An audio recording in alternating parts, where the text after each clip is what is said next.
সকাল ৯টা ৯:৩০ সময় আমরা কাছে লোকাল পাবলিকে ফোন করছে যে একটা খালি বাড়ি, এই খালি বাড়িতে একজন ভদ্র মহিলা থাকতো দীর্ঘদিন ধরে, কিন্তু ১০-১২ দিন ধরে ছাড়া কোনো নাই, ঈশ্বরের শব্দ নাই যে আছে কি রয়েছে না অন্য জায়গায় গেছে। এই খবরটা পাইয়া আমরা সঙ্গে সঙ্গে আইছি। হওয়ার পরে দেখা গেছে যে বাইরেও তালা মারা, গেটে তালা মারা, ভিতর দিয়ে লক, আর ঘরের ভিতরেও তালা মারা। তখন খোঁজখবর করে জানতে পারছি যে তাইনে মেয়ে আছে এবং আদার্স রিলেটিভও আছে।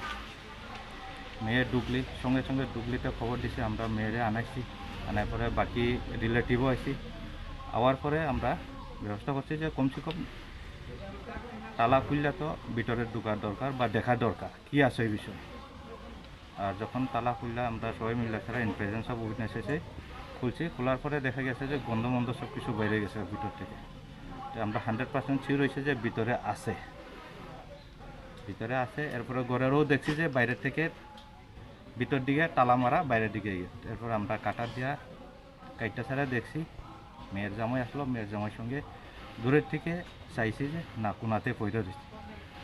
প্রাথমিক তদন্তে কি মনে হয় কিভাবে মৃত্যু হতে পারে? আচ্ছা, প্রাথমিক তদন্তে এখন তো ইনভেস্টিগেশনের ক্ষেত্রটা কমন যায় না।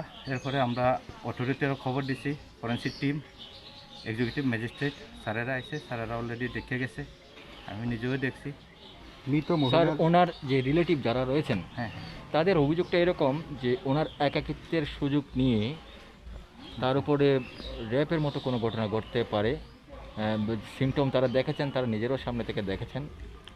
এরকম কোনো তথ্য পেয়েছেন? এরকম কোনো সিমটম আছে কিনা তথ্য তো না এখন পর্যন্ত। এই জায়গাতে তো বডি নাই হইল 12-13 দিন হয়ে গেছে, অলরেডি ডিকম্পোজ হয়ে কমন যায়।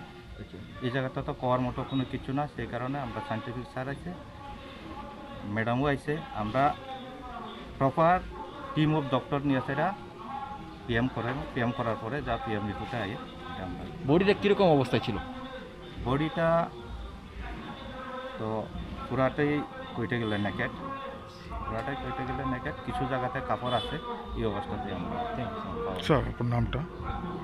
আমার নাম S I Hirendra Debbarma, Amtali PS.